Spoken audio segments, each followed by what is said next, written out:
Welcome to the Forest Path Podcast, a podcast sharing the teaching of awakened meditation masters of the modern era direct to your mobile device via your favorite podcasting app so that you can listen to Dhamma wherever you are. This episode is a talk given by the Thai forest meditation master Ajahn Chah, and it is titled The Peace Beyond. It was first published as part of the collected teachings of Ajahn Chah, which is made available by Aruna Publications.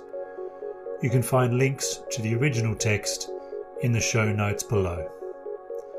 Thank you for listening. May you all benefit from hearing this timeless wisdom by a meditation master of the Thai forest tradition. The Peace Beyond by Ajahn Chah. It's of great importance that we practice the Dhamma. If we don't practice, then all our knowledge is only superficial knowledge, just the outer shell of it. It's as if we have some sort of fruit, but we haven't eaten it yet. Even though we have that fruit in our hand, we get no benefit from it. Only through the actual eating of the fruit will we really know its taste. The Buddha didn't praise those who merely believe others. He praised the person who knows within himself. Just as with that fruit, if we have tasted it already, we don't have to ask anyone else if it's sweet or sour. Our problems are over. Why are they over? Because we see according to the truth. One who has realized the Dhamma is like one who has realized the sweetness or sourness of the fruit. All doubts are ended right here. When we talk about the Dhamma, although we may say a lot, it can usually be brought down to four things. They are simply to know suffering, to know the cause of suffering, to know the end of suffering, and to know the path of practice leading to the end of suffering. This is all there is. All that we have experienced on the path of practice so far comes down to these four things. When we know these things, our problems are over. Where are these four things born? They are born just within the body and the mind, nowhere else. So why is the teaching of the Buddha so detailed and extensive? This is in order to explain these things in a more refined way, to help us to see them. When Siddhartha Gautama was born into the world, before he saw the Dhamma, he was an ordinary person just like us. When he knew what he had to know, that is, the truth of suffering, the cause, the end, and the way leading to the end of suffering, he realized the Dhamma and became a perfectly enlightened Buddha. When we realize the Dhamma, wherever we sit, we know Dhamma. Wherever we are, we hear the Buddha's teaching. When we understand Dhamma, the Buddha is within our mind, the Dhamma is within our mind, and the practice leading to wisdom is within our own mind. Having the Buddha, the Dhamma, and the Sangha within our mind means that whether our actions are good or bad, we know clearly for ourselves their true nature. That is how the Buddha discarded worldly opinions, praise and criticism. When people praised or criticized him, he just accepted it for what it was. These two things are simply worldly conditions, so he wasn't shaken by them. Why not? Because he knew suffering. He knew that if he believed in that praise or criticism, they would cause him suffering. When suffering arises, it agitates us. We feel ill at ease. What is the cause of that suffering? It's because we don't know the truth. This is the cause. When the cause is present, then suffering arises. Once arisen, we don't know how to stop it. The more we try to stop it, the more it comes on. We say, "Don't criticize me," or "Don't blame me." Trying to stop it like this, suffering really comes on. It won't stop. So the Buddha taught that the way leading to the end of suffering is to make the Dhamma arise as a reality within our own minds. We become those who witness the Dhamma for themselves. If someone says we are good, we don't get lost in it. They say we are no good and we don't forget ourselves. This way we can be free. Good and evil are just worldly Dhammas. They are just states of mind. If we follow them, our mind becomes the world. We just grope in the darkness and don't know the way out. If it's like this, then we have not yet mastered ourselves. We try to defeat others, but in doing so, we only defeat ourselves. But if we have mastery over ourselves, then we have mastery over all mental formations, sights, sounds, smells, tastes, and bodily feelings. Now I'm talking about the externals. They're like that, but the outside is reflected inside also. Some people only know the outside. They don't know the inside. Like when we say to see the body in the body. Having seen the outer body is not enough. We must know the body within the body. Then, having investigated the mind, we should know the mind within the mind. Why should we investigate the body? What is this body in the body? When we say to know the mind, what is this mind? If we don't know the mind, then we don't know the things within the mind. This is to be someone who doesn't know suffering, doesn't know the cause, doesn't know the end, and doesn't know the way leading to the end of suffering. The things which should help to extinguish suffering don't help because we get distracted by the things which aggravate it. It's just as if we have an itch on our head and we scratch our leg. If it's our head that's itchy, then we're obviously not going to get much relief. In the same way, when suffering arises, we don't know how to handle it. We don't know the practice leading to the end of suffering. For instance, take this body that each of us has brought along to this meeting. If we just see the form of the body, there's no way we can escape suffering. Why not? Because we still don't see the inside of the body. We only see the outside. We only see it as something beautiful, something substantial. The Buddha said that seeing only this is not enough. We see the outside with our eyes. A child can see it. Animals can see it. It's not difficult. The outside of the body is easily seen, but having seen it, we stick to it. We don't know the truth of it. Having seen it, we grab onto it and it bites us. So we should investigate the body within the body. Whatever is in the body, go ahead and look at it. If we just see the outside, it's not clear. We see hair, nails, and so on, and they are just pretty things which entice us. So the Buddha taught to see the inside of the body, to see the body within the body. What is in the body? Look closely within. We will find many surprises inside because even though they are within us, we've never seen them. Wherever we walk, we carry them with us. Sitting in a car, we carry them with us, but we still don't know them at all. It's as if we visit some relatives at their house and they just give us a present. We take it and put it in our bag and then leave without opening to see what is inside. When at last we open it, it's full of poisonous snakes. Our body is like this. If we just see the shell, we say it's fine and beautiful. We forget ourselves. We forget impermanence, suffering, and not self. If we look within this body, it's really repulsive. If we look according to reality, without trying to sugar things over, we'll see that it's really pitiful and wearisome. Dispassion will arise. This feeling of disinterest is not that we feel aversion for the world or anything, it's simply our mind clearing up, our mind letting go. We see things as not substantial or dependable, but that all things are naturally established just as they are. However we want them to be, they just go their own way regardless. Whether we laugh or cry, They simply are the way they are. Things which are unstable are unstable.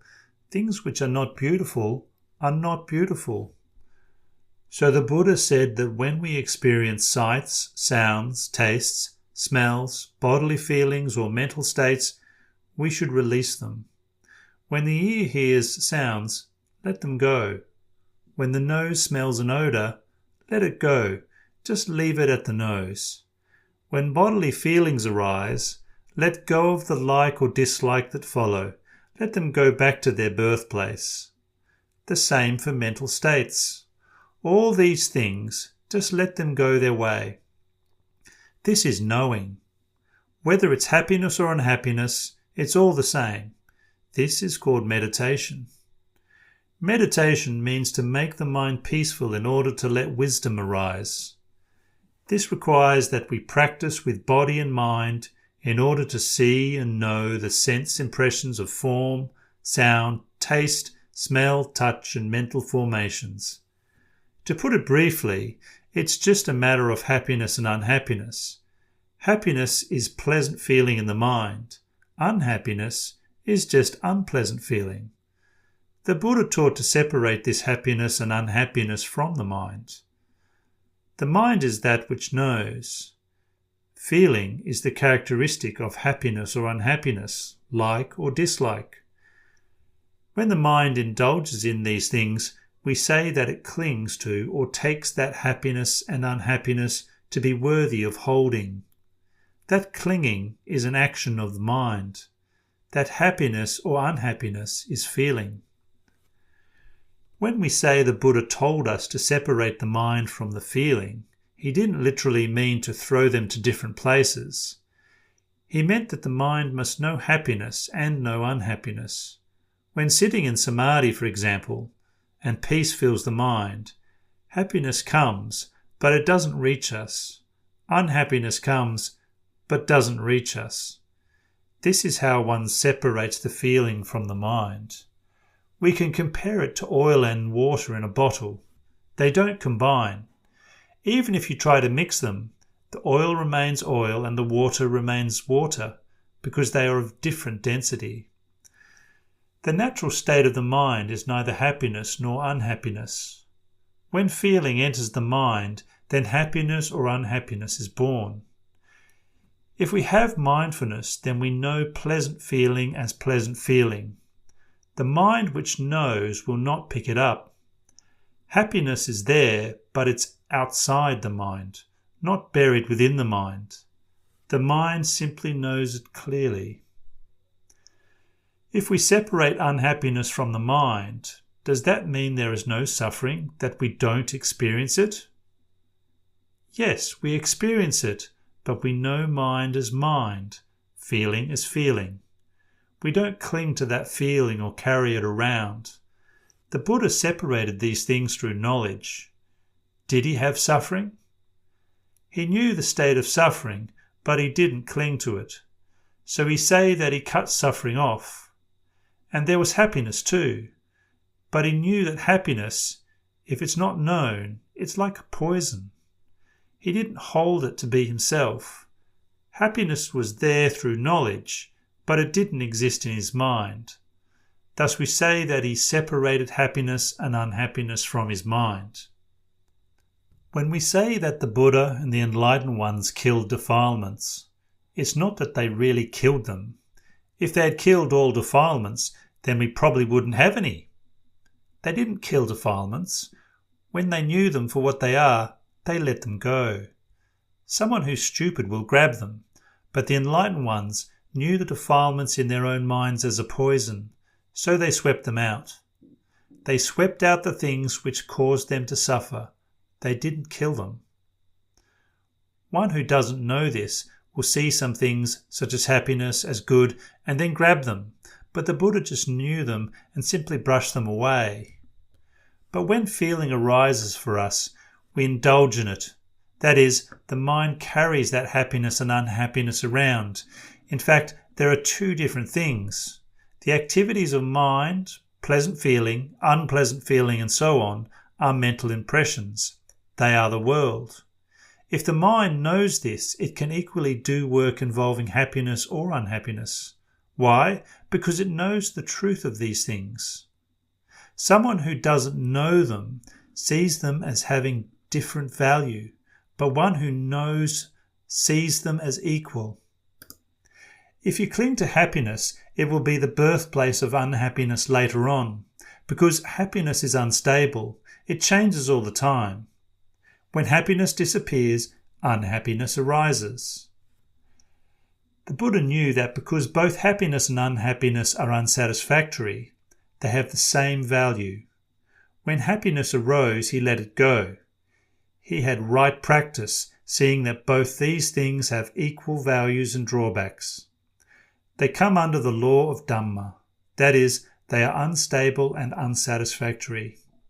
Once born, they die. When he saw this, right view arose.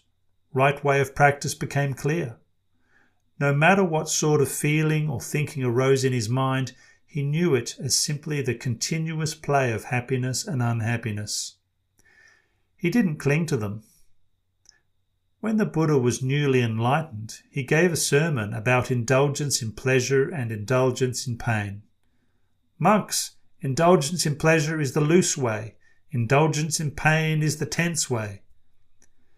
These were the two things that disturbed his practice until the day he was enlightened, because at first he didn't let go of them. When he knew them, he let them go, and so was able to give his first sermon.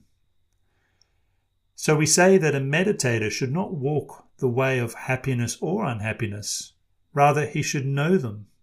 Knowing the truth of suffering, he will know the cause of suffering, the end of suffering, and the way leading to the end of suffering. And the way out of suffering is meditation itself. To put it simply, we must be mindful. Mindfulness is knowing or presence of mind. Right now, what are we thinking? What are we doing? What do we have with us right now? We observe like this. We are aware of how we are living. Practicing like this, wisdom can arise. We consider and investigate at all times, in all postures. When a mental impression arises that we like, we know it as such. We don't hold it to be anything substantial. It's just happiness. When unhappiness arises, we know that it's just indulgence in pain. It's not the path of a meditator.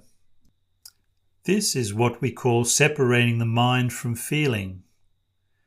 If we are clever, we don't attach. We leave things be. We become the one who knows. The mind and feeling are just like oil and water. They are in the same bottle, but they don't mix. Even if we are sick or in pain, we still know the feeling as feeling, the mind as mind. We know the painful or comfortable states, but we don't identify with them. We stay only with peace, the peace beyond both comfort and pain. You should understand it like this, because if there is no permanent self, then there is no refuge. You must live like this, that is, without happiness and without unhappiness. You stay only with the knowing. You don't carry things around. As long as we are still unenlightened, all this may sound strange, but it doesn't matter. We just set our goal in this direction. The mind is the mind. It meets happiness and unhappiness, and we see them as merely that. There's nothing more to it. They are divided, not mixed. If they are all mixed up, then we don't know them. It's like living in a house. The house and its occupant are related, but separate. If there is danger in our house, we are distressed because we must protect it. But if the house catches fire, we get out of it. If painful feeling arises, we get out of it, just like that house. When it's full of fire, and we know it, we come running out of it. They are separate things. The house is one thing, the occupant is another. We say that we separate mind and feeling in this way, but in fact they are by nature already separate. Our realization is simply to know this natural separateness according to reality. When we say they are not separated, it's because we're clinging to them through ignorance of the truth. So the Buddha told us to meditate. This practice of meditation is very important. Merely to know with the intellect is not enough. The knowledge which arises from practice with a peaceful mind and the knowledge which comes from study are really far apart. The knowledge which comes from study is not real knowledge of our mind. The mind tries to hold on to and keep this knowledge. Why do we try to keep it? Just lose it. And then when it's lost, we cry. If we really know, then there's letting go, leaving things be. We know how things are and don't forget ourselves. If it happens that we are sick, we don't get lost in that. Some people think, this year I was sick the whole time, I couldn't meditate at all. These are the words of a really foolish person. Someone who's sick or dying should really be diligent in his practice. One may say he doesn't have time to meditate. He's sick, he's suffering, he doesn't trust his body, and so he feels that he can't meditate. If we think like this, then things are difficult. The Buddha didn't teach like that. He said that right here is the place to meditate. When we're sick or almost dying, that's when we can really know and see reality. Other people say they don't have the chance to meditate because they're too busy. Sometimes school teachers come to see me. They say they have many responsibilities, so there's no time to meditate. I ask them, when you're teaching, do you have time to breathe? They answer, yes. So how can you have time to breathe if the work is so hectic and confusing? Here you are, far from the Dhamma. Actually, this practice is just about the mind and its feelings. It's not something that you have to run after or struggle for. Breathing continues while working. Nature takes care of the natural processes. All we have to do is try to be aware. Just to keep trying, go inwards to see clearly. Meditation is like this. If we have that presence of mind, then whatever work we do will be the very tool which enables us to know right and wrong continually. There's plenty of time to meditate. We just don't fully understand the practice, that's all. While sleeping, we breathe. While eating, we breathe, don't we? Why don't we have time to meditate? Wherever we are, we breathe. If we think like this, then our life has as much value as our breath. Wherever we are, we have time. All kinds of thinking are mental conditions, not conditions of body, so we need to simply have presence of mind. Then we will know right and wrong at all times. Standing, walking, sitting and lying, there's plenty of time. We just don't know how to use it properly. Please consider this. We cannot run away from feeling. We must know it. Feeling is just feeling. Happiness is just happiness. Unhappiness is just unhappiness. They are simply that. So why should we cling to them? If the mind is clever, simply hearing this is enough to enable us to separate feeling from the mind. If we investigate like this continuously, the mind will find release, but it's not escaping through ignorance. The mind lets go, but it knows.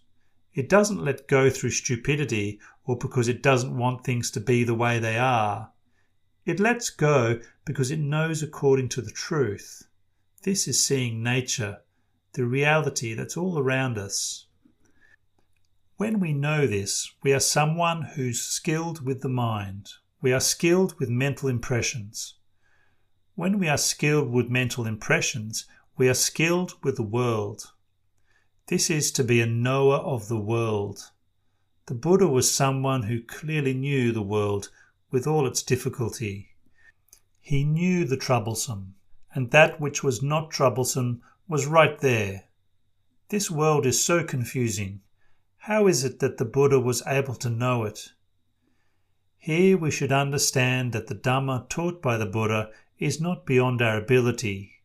In all postures, we should have the presence of mind and self-awareness, and when it's time to sit in meditation, we do that.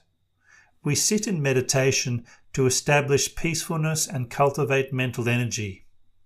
We don't do it in order to play around at anything special. Insight meditation is sitting in samadhi itself. At some places they say, now we are going to sit in samadhi. After that, we'll do insight meditation. Don't divide them like this. Tranquility is the base which gives rise to wisdom. Wisdom is the fruit of tranquility. To say that now we are going to do calm meditation, later we'll do insight, you can't do that. You can only divide them in speech. Just like a knife, the blade is on one side, the back side of the blade is on the other. You can't divide them. If you pick up one side, you get both sides. Tranquility gives rise to wisdom like this. Morality is the father and mother of Dhamma. In the beginning, we must have morality. Morality is peace. This means that one does no wrongdoings in body or speech. When we don't do wrong, then we don't get agitated. When we don't become agitated, then peace and collectedness arise within the mind. So we say that morality, concentration and wisdom are the path on which all the noble ones have walked to enlightenment. They are all one. Morality is concentration. Concentration is morality. Concentration is wisdom. Wisdom is concentration. It's like a mango. When it's a flower, we call it a flower, but when it becomes a fruit, we call it a mango. When it ripens, we call it a ripe mango. It's all one mango, but it continually changes. The big mango grows from the small mango. The small mango becomes a big one. You can call them different fruits or all one fruit. Morality, concentration and wisdom are related like this. In the end, it's all the path that leads to enlightenment. The mango, from the moment it first appears as a flower, simply grows to ripeness. This is enough. We should see it like this. Whatever others call it, it doesn't matter. Once it's born, it grows to old age, and then where? We should contemplate this. Some people don't want to be old. When they get old, they become depressed. These people shouldn't eat ripe mangoes. Why do we want the mangoes to be ripe? If they're not ripe in time, we ripen them artificially, don't we? But when we become old, we are filled with regret. Some people cry. They're afraid to get old and die. If it's like this, then they shouldn't eat ripe mangoes. Better to just eat the flowers. If we can see this, then we can see the Dhamma. Everything clears up. We're at peace. Just determined to practice like that. Today, the Chief Privy Councillor and his party have come together to hear the Dhamma. You should take what I've said and contemplate it. If anything is not right, please excuse me. But for you to know whether it's right or wrong depends on your practicing and seeing for yourselves. Whatever is wrong, throw it out. If it's right, then take it and use it. But actually, we practice in order to let go of both right and wrong. In the end, we just throw everything out. If it's right, throw it out. Wrong, throw it out.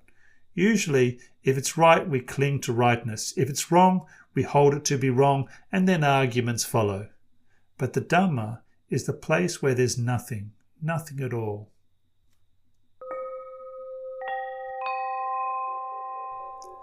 That concludes the Dhamma teaching, The Peace Beyond, by the Venerable Ajahn Chah. If you'd like to hear more talks by Ajahn Chah and other meditation masters of the forest tradition, subscribe to the Forest Path podcast using your favourite podcast app.